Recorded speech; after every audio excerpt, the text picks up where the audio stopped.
Bugun mamlakatimizda aholi salomatligi va millat genofondiga jiddiy tahdid solayotgan giyohvandlik va narkojinoyatlarga qarshi samarali kurashish yangi bosqichga chiqdi. Davlatimiz rahbarining 2025-yilning 26-dekabr kuni Oliy Majlis va O'zbekiston xalqiga yo'llagan murojaatnomasida ta'kidlaganidek, narkojinoyatlarga qarshi kurashish umummilliy harakatga aylantirilib, jamiyatda ushbu illatga nisbatan murosasiz muhit yaratiladi. Ayni shu yo'nalishda Davlat xavfsizlik xizmatining Farg'ona viloyati bo'yicha boshqarmasi xodimlari tomonidan o'tkazilgan tezkor tadbirlarda katta miqdordagi giyohvandlik vositalarining noqonuniy aylanmasiga chek qo'yildi. Jumladan, bojxona va ichki ishlar organlari xodimlarini jalb qilgan holda o'tkazilgan tezkor tadbirda Tojikiston Respublikasidan kontrabanda qilingan giyohvandlik vositalari savdosi bilan shug'ullanuvchi 1984-yilda tug'ilgan fuqaroning Qo'qon shahridagi yashash xonadoni xolislar ishtirokida ko'zdan kechirildi. Natijada xonadon oshxonasida 4 kilogramm 572 gramm opiy hamda 1 kilogramm 58 gramm gashish moddalari borligi aniqlanib, protsessual tartibda rasmiylashtirib olindi.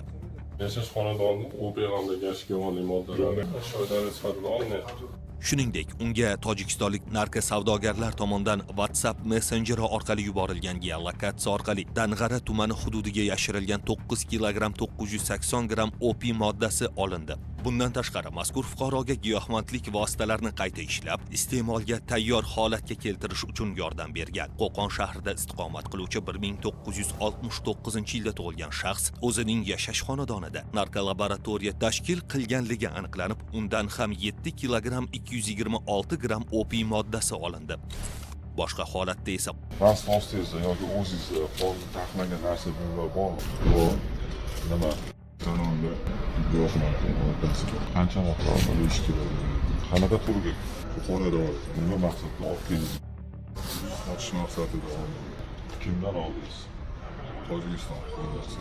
Qo'qon shahri hududida harakatlanayotgan 1980-yilda tug'ilgan mahalliy fuqaro boshqaruvidagi Lacetti rusumli avtotransport vositasi to'xtatilib, xolislar ishtirokida ko'zdan kechirilganida unda muqaddam 34 ming AQSh dollariga sotib olingan 5 kilogramm 22 gramm opiy moddasi borligi ma'lum bo'ldi. So'ngra tezkor tadbir davom ettirilib, unga narkotikni sotgan 1985-yilda tug'ilgan hamshahari va uning jinoiy sherigi bo'lgan 1985-yilda tug'ilgan Tojikiston Respublikasi fuqarosi qo'lga olindi.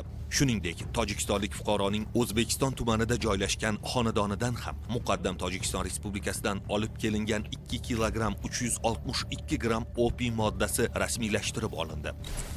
Qo'qon shahrida qayd etilgan yana bir holatda Nexia rusumli avtomashina to'xtatilib, xolislar ishtirokida ko'zdan kechirildi va unda yo'lovchi sifatida ketayotgan 1992-yilda tug'ilgan fuqaroga tegishli sumka ichida 982 gramm gashish moddasi borligi ma'lum bo'ldi. Qora rangli paketda ikkita bo'lakdagi o'tkir hidli gashgiyohli modda. Ushbu giyohvandlik vositasini muqaddam tojikistonlik narkokuryerlar tomonidan Qo'qon shahri hududiga yashirib ketilgan xufiya joydan olgan. Farg'ona shahrida o'tkazilgan tezkor tadbirda esa 2000-yil tug'ilgan shaxs Tojikiston Respublikasidan olib kelingan 989 gramm gashish moddasini xaridorga 150 million so'mga sotgan vaqtida ashyoviy dalillar bilan ushlandi. Hozirda barcha holatlar yuzasidan ushbu qonunbuzarlarga nisbatan Jinoyat kodeksining 246 va 273-moddalari bilan jinoyat ishlari qo'zg'atilib, qamoq ehtiyot chorasi qo'llanildi. Tergov harakatlari olib borilmoqda. Ogoh bo'ling. Giyohvandlik jamiyatimiz taraqqiyoti yo'liga g'ov bo'lib, yosh avlodning salomatligi, kelajagi, hayotiga rahna solmoqda. Bu xavfning oldini olish har birimizning eng muhim burchimiz bo'lmog'i lozim.